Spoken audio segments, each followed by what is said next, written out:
You're listening to the Jōrni Podcast. How can the same experience in everyday life feel overwhelming for one person and manageable for another?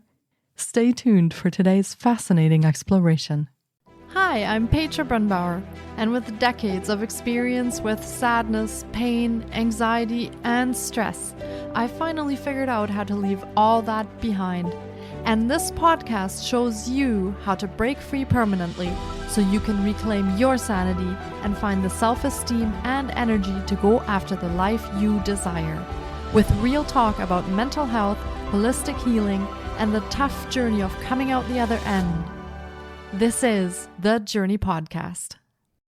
Welcome to today's episode. The next thing we're chasing might not be what we actually need.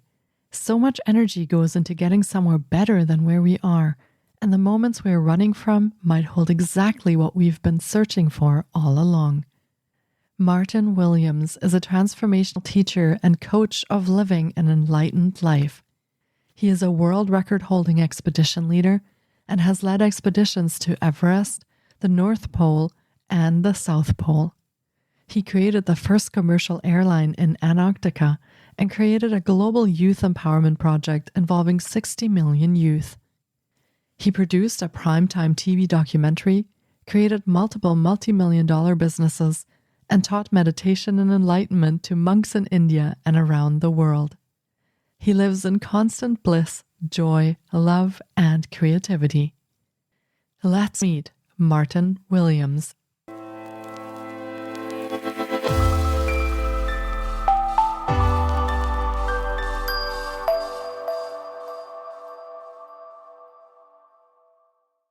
Hi, Martyn. It's so great to have you on the podcast today. I've been looking forward to getting to chat with you because we are going to be talking about liberation from struggle in many different ways with many different perspectives, I'm sure. What a wonderful topic and so needed in today's world. And thank you for being here and welcome to the podcast. Thank you. It's a delight to be here. Yeah, it's my absolute pleasure. I know we've been chatting before the recording and you're such a wonderful human being and I'm so grateful that you were able to join me today. And for starters, would you like to share maybe a little bit about your story or your journey with our listeners to let them know who you are and also what you do today and some of the pieces that brought you to what you do today? Okay. So early childhood in Liverpool, the youngest of three brothers. When the weather was bad, we'd go to church. When the weather was good, we'd go out in nature. And I immediately started connecting with nature and felt this draw to nature. So by age 14, I was rock climbing on my own. And then I was looking at how to do more of this. Ended up going to university in rock climbing and mountaineering. Then where in the world can I, oh no, now I have to get a job. Oh no, what to do? But there were teaching opportunities in Canada. So I came to Canada as a teacher and ended up in a little village in northern Canada teaching native kids. For me, if you look at, so a couple of themes that I see happening. One is that I set that intention when I was in 16 in the Alps with my parents to become a mountain guide. And my dad at that point in time said, that's not possible. But then 5 years later, I'm in northern Canada, halfway around the world. I get a phone call saying, do you want to guide some mountains in the Yukon?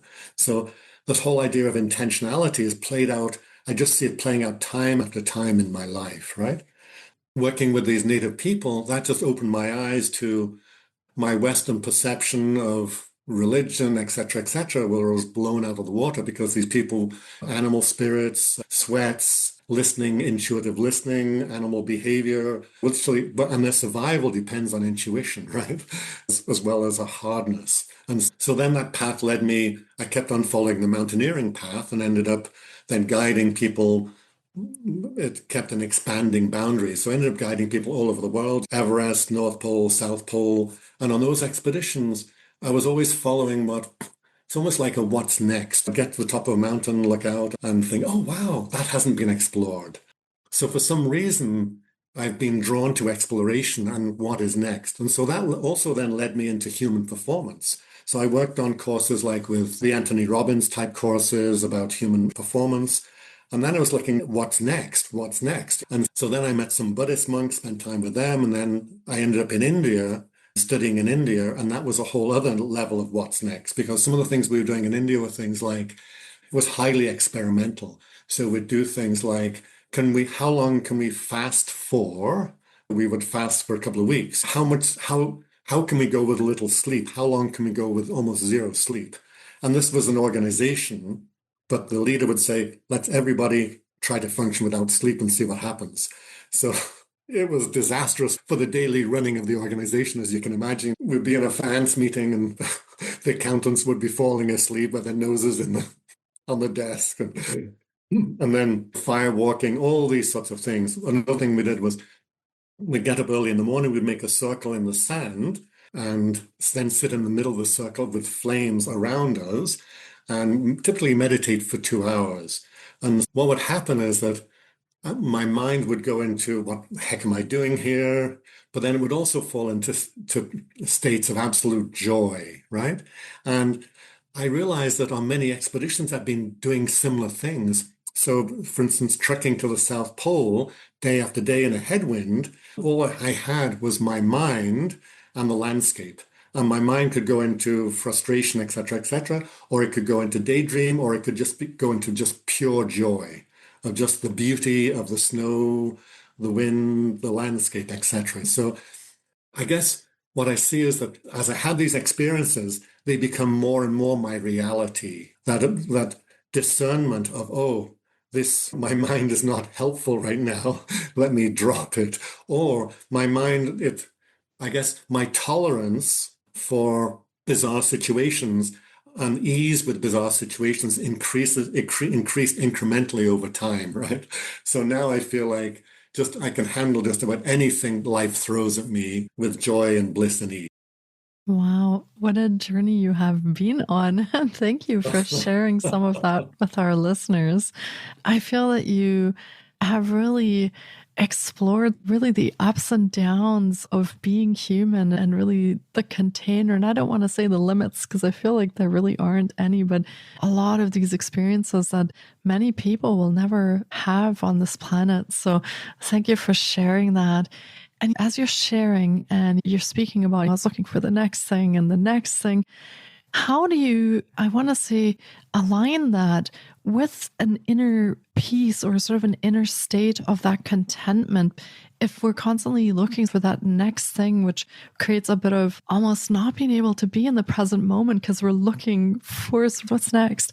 How do you align that with being in the present moment and really taking in and enjoying these experiences?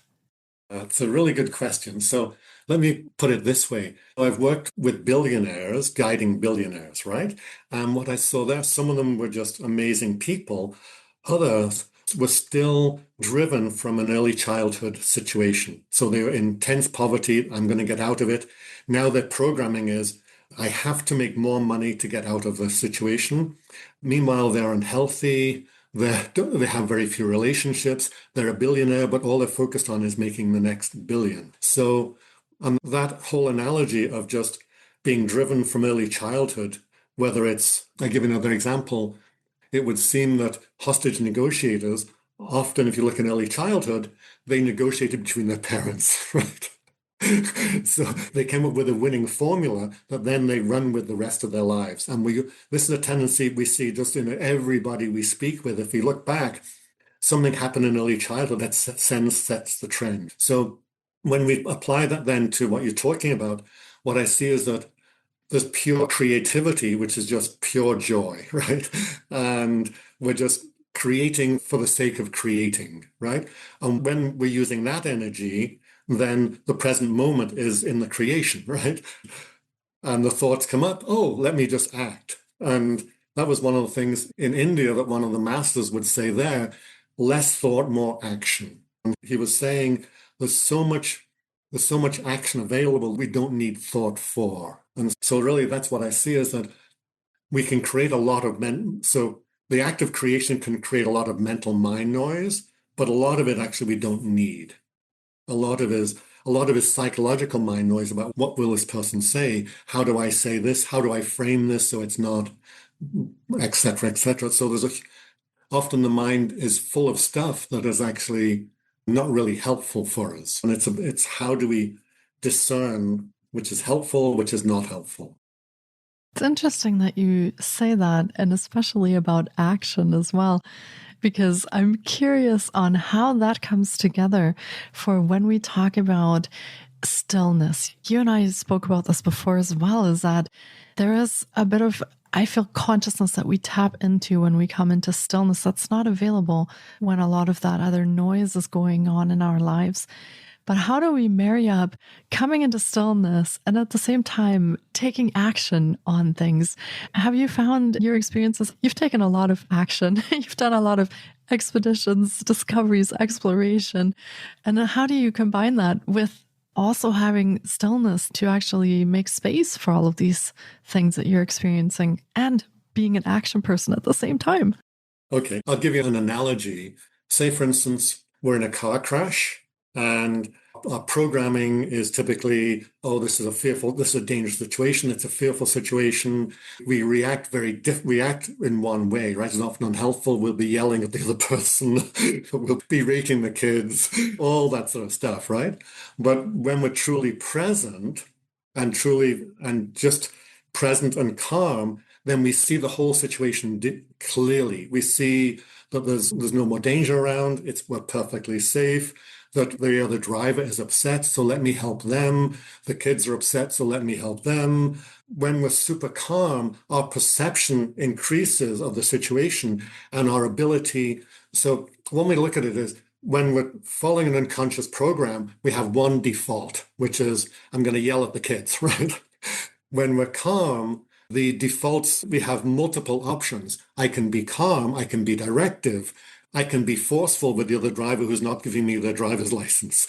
The whole options of human performance become available when we are calm. But when we're unconscious, we typically have one, which we replay over and over again. We develop that calmness in the action moment through the meditative space, right? Or through awareness exercise, the whole pile of things we can do to develop that calmness. Did you find that that was helpful in your own journeys to have this space to come into, or were you aware of that, or is that something that developed through the journeys that you were taking? I would imagine that some of the places you went, it was a big mental and emotional challenge in addition to the physical challenges. So were you aware at first that there was a space like that you could come into, or is this something that grew as you were exploring? I think what it is, I'll make the analogy of somebody who's a runner, right? And someone who goes out running for 20 minutes. So often in the first 5 or 10 minutes, you're busy processing. What about that conversation? What about this? What do I do next? A combination of to-do list and also interpretation, right, of events. And then we tend to get into silence by minute 8 or 9, and then we're just flowing with the beauty, right? I really see that on these expeditions. I would have time to process events and look at them from a different perspective. And many people who go running say, I came back and changed my perspective. And so the question around human performance to me then is, okay, do we need a 5-hour run to change perspective, or can we change perspective in an instant? So when I look at, I'd say, for instance, you're watching a sport, say you're watching soccer, and one minute you're going, hey, next minute, ooh, you're changing perspective and emotional state in the blink of an eye, right? But that's our reality in that moment. But then we say in everyday life, oh, I've been sad for 5 years. So we make these blanket statements, which are based on unconsciousness. We haven't looked at them and really, is that logical? Is that what's actually happened? No, we can change state very rapidly. I guess for listeners, that would be a question for you is, can you investigate your ability to change state rapidly? And what can you learn about that for yourself? I feel that is huge and a really good takeaway for our listeners, because a lot of those things, as you said, they run in the background just very subconsciously, and add to that these patterns from our childhood that we might not be aware of. And we don't take the time, I think, to often pause and think about, oh, I think I've not been feeling well for a long time. But there are moments in there where, as you said, we have shifted state, but we don't really give space to that awareness very often. So that's a huge nugget for listeners there, is to tune in a little bit and see how you're moving through your day, how those experiences are, and what actually, I want to say, almost helps you shift states, because there are certain things that happen during the day that will do that. So thank you for that. That is fascinating and a really good thing to try out and practice in your own lives and see what happens. Some of our listeners might be thinking right now, well, I haven't climbed anywhere. I haven't been on any big expeditions. These aren't experiences that I'm going to have. I live in a city. I work a lot, and sometimes I'm very unhappy with my life. So when you coach your clients, where do you actually start when people feel like they might have lost that connection to themselves, or they might not have enough inspiration in their lives to get that back or to reconnect, or maybe they're burned out or just very unhappy? So where do you start with them to help them rediscover that inner connection? Yeah, that's a really good question. And often I'll start off just looking at what's a pain point. What pain point do they want to look at? I'll give you an example from somebody recently. So this is a lady in her mid-60s who's saying, I've been immensely sad all my life and it's a struggle. So I said, on a scale of 1 to 10, how are you doing in this moment? And she's 7. How are you doing 6 months ago? I was -2, right? Okay. So I said, in the next few days, just ask yourself, how happy am I in this moment? So when we checked in a week later, she said, I had a bunch of moments in the last week where I was a 10. I was on a gardening project where I was volunteering. The people around me was so much fun, and I was a 10. And then the more I asked the question, the more I realized actually my story is a story. In this moment, I'm actually doing fine. And so that would be one simple example. And another one would be, again, this whole perceptual shift. What I find is that, for instance, somebody say who drives to work in London, gets stuck in traffic and they freak out and they're upset, they'll do that pattern for years, right? But meanwhile, it's half an hour of fuming twice a week, right? But then if a friend chats them, or a coach, they come to a coach or they're working with somebody, and the friend says, what are the options? How about learning a language? Would you like to learn Spanish so you can go on holiday? Yeah, okay. So now all of a sudden, that pattern, unconscious pattern that's going to play out for years, just by a simple question, looking at it from a different perspective, has changed that whole scene, right? So sometimes we can change perspective in an instant, boom. Other times the person says, that is literally not accessible. There's no way I can say that to my boss. My mouth freezes. In my cellular memory, that's impossible. So then once you have that understanding, then you can start helping the person move from impossible to possible, because hopefully those are some examples for you.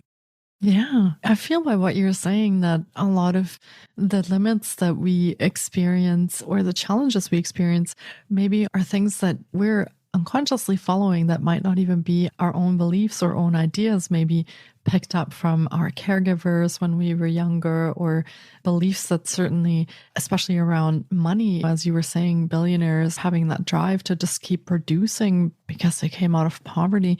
I feel a lot of the things that we come up against, they might not be our own conscious constructs that we even put there, but yet they're running in the background. And until we become aware of that, it's hard to actually let those go and release them. So yeah, another part of that awareness. And I do feel that experiences like what you have experienced, these big experiences that are life-changing, when you're seeing places that no one else has seen before, or you're having these life-changing experiences, I think that can aid in making that process quicker. That's a feeling that I have.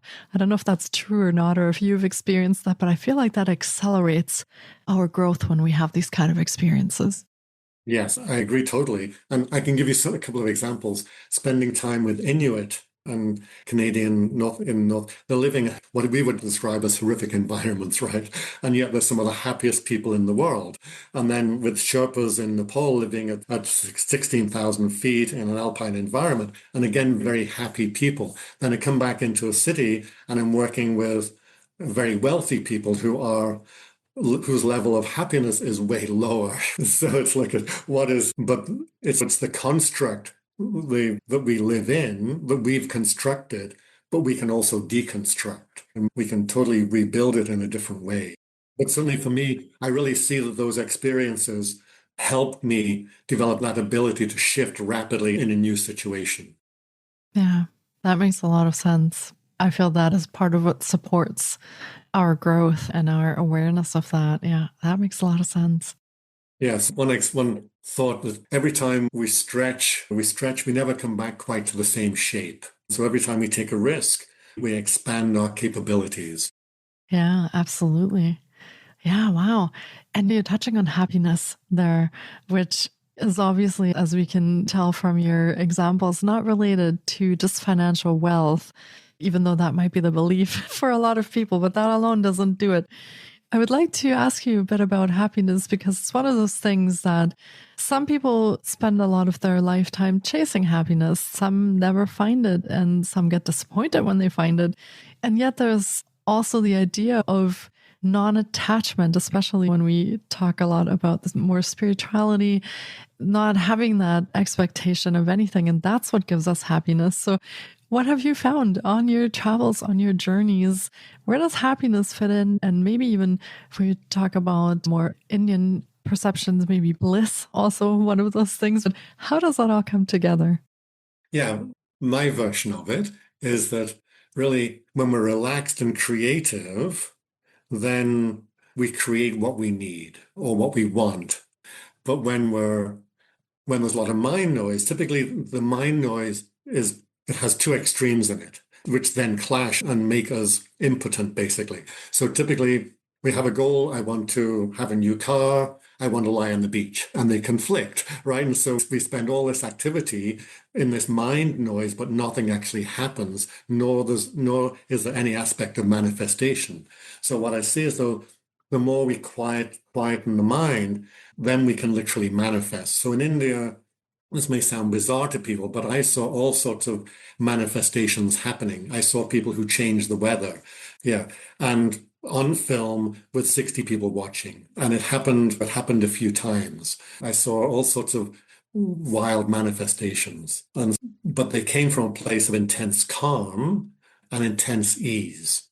So when we have these desires, typically we have two. We have a lazy desire and a dynamic desire. And that's what stops us manifestation on a very core level. And so coming back to bliss, then I now feel that I live in a state where it doesn't matter what lands on my plate. It's, I'm curious about it. I'll give you an example. The other day, or it was now a year or so ago, I was walking down a road at night and with my wife, Maria, and a car came along the road, hit me, knocked me flat, and then kept on going to a stop sign that was just ahead of it, went through the stop sign and kept on accelerated away. And so I was bleeding from my arm, I fell over. When I stood up, what happened is I felt huge compassion for the driver because they knew what they'd done. They were in panic. They were getting out of there.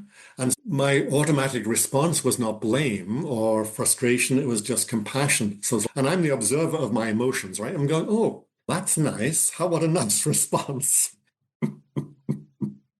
Yes. Oh, wow. The work I'm doing is working, basically.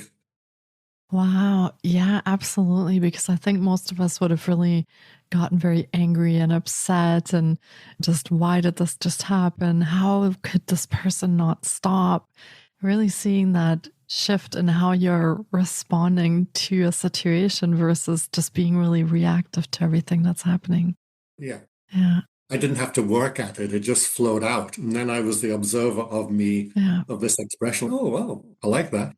Yeah, I think this would be helpful for us in a lot of situations that cause us a lot of emotional, mental distress also to have, I almost want to say, that little bit of distance from our reactions so that we can come into a space where we are actually calm and we're in ease, as you said. And then we live life from there. And by your story, it makes a huge difference in how we move through life. So I hope you're okay because getting hit like a car does not sound like a lot of fun. I hope you're doing okay. But great example of how that perspective shift actually impacts us in our daily lives. You've also written a book Tell us a little bit about that and what it's called and what it's about. Okay, so it's called Sure Let's Go to the Ends of the Earth and a bit past that. A bit past that is the more Indian cosmic type stuff, mystical stuff. But it starts off, so in there's 30 years of guiding. I've had porcupines fall into a canoe with me, multiple avalanches. I was swimming in a river when a grizzly bear fell next to me, and how we responded. The conversations I had with the bear about how we're going to get out of this. All sorts of stories like that, as well as actually on Everest, an experience that was profoundly influential on my whole life. I'll just summarize it. I was just a few hours away from the summit. I started vomiting, and I was at night on my own. So I sat down on the snow, looked around, and all of a sudden I saw the beauty that surrounded me, and I fell into bliss, right? The thought of failure did not come up.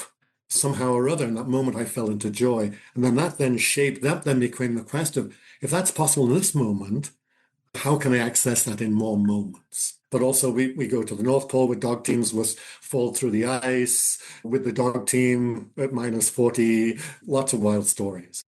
Amazing. I feel that listeners, if you go and purchase the book and have a read, that will expand your horizon no matter what, because there's so much life in the stories and just so much that we can pick up on, really applying those themes that you've discovered to our own lives. So I feel this will be such a valuable read. And thank you for sharing that. And well, of course, we'll link in the show notes to where our listeners can find your book. And Martyn, before we wrap up, I'm just curious about one thing. So a lot of people tell me that when they have these really profound experiences, and be that positive as in a sense with your expeditions, and also negative if they have near-death experiences, the one thing that really happens for pretty much everyone is that they discover what is really important to them in life in those moments. The things that we worry about day to day, what do I wear, or what do I make for dinner, what car should I buy, or I don't like my boss, those things tend to become really insignificant in those kind of moments. What has happened for you in that sense? What have you discovered that is the important thing in your life after spending all this time in exploration and discoveries? You're totally right in that they seem big, but they're actually small in the big scheme of things. So really, in the big scheme of things, it's just this moment is totally beautiful. If when we discard everything else, this moment is actually totally beautiful. To be alive, breathing, and just looking around my desk at all, there's junk here, but it's beautiful junk, right? And so how can I be in that space and then operate from that space in everything I do? Because from my perspective, that's the most beautiful perspective to start off with, is that this moment is beautiful. How do I move forward from here? Oh, yeah, we'll leave our listeners with that thought and that feeling so they can go and try this out in their own lives and maybe become a bit more aware of the beauty that we do have. Small moments in our day to day between the rushing that we do and all the task lists we have running. Find those beautiful moments to go from and tune into those. One more thought, if you don't mind, Yeah. is just to even ask yourself, okay, so you're driving and just say, is this moment beautiful? Is this car beautiful? And then all of a sudden, what I find is when we ask ourselves questions, our perspective shifts. So then you look at the car and say, actually, yeah, this is maybe old, it may be rusty, but it's a beautiful thing. It's getting me down the road. So just by asking, is this moment beautiful? We'll start to see it as beautiful. Yeah, that's powerful. That reflection, adding that reflection piece in there. Thank you for that. Yes. Listeners, there you go. You can even listen back to this episode and pick up all the little nuggets that Martyn has left for us to go apply to our own lives. And if our listeners are very curious after everything that we've talked about now and they'd like to connect with you or work with you, what kind of services or programs, what do you have available? So I have some programs and coaching and some group coaching as well. It's a program called Rapid State Change, which is all about that rapid state change. And that's available on my website. And I'm happy to communicate with people via my website. It'll be in the link, but it's enlighteningadventures.com. Perfect. And we, of course, will be linking to all of Martyn's offerings in the show notes as well. As we said, we will link to his site, to his services, and also to his book. So you'll have lots of resources to connect with. And also if you want to connect with Martyn directly, or you are looking for some of the coaching to explore some of the themes that we've talked about in this episode today, then you can check that out in the show notes.